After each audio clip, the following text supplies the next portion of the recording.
Assalamualaikum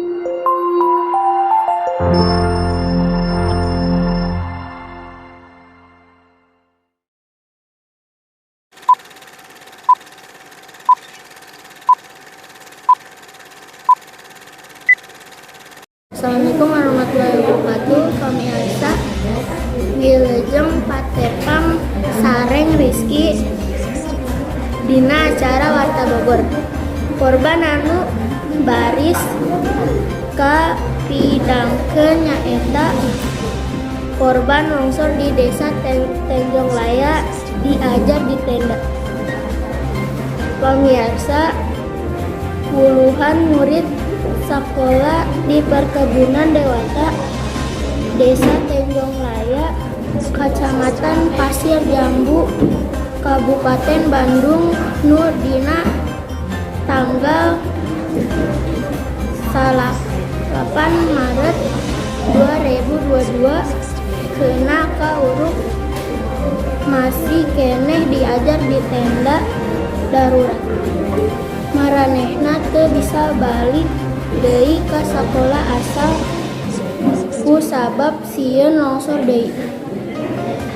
Kuku pos koordinasi bersama mitigasi informasi jeung bantuan musibah Pasir Jambu Ciwidey Rancabuli Asep Taulani netelakeun ayat 242 budak sakola dasar nepi ka sakola menengah pertama SMP anu jadi korban longsor. 46 urang diantara nyaeta murid SDN Dewata anu sakola deket jeung tempat longsor. Maranehna ayeuna diajar di tenda darurat khusus pikeun kelas genep anu ahad ieu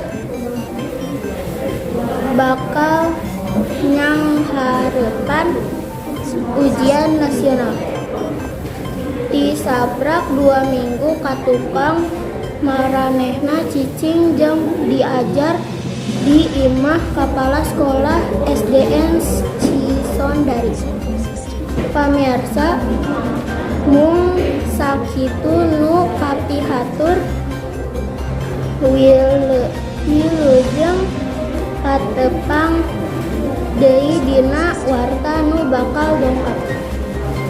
Amit mundur. Wassalamualaikum warahmatullahi wabarakatuh.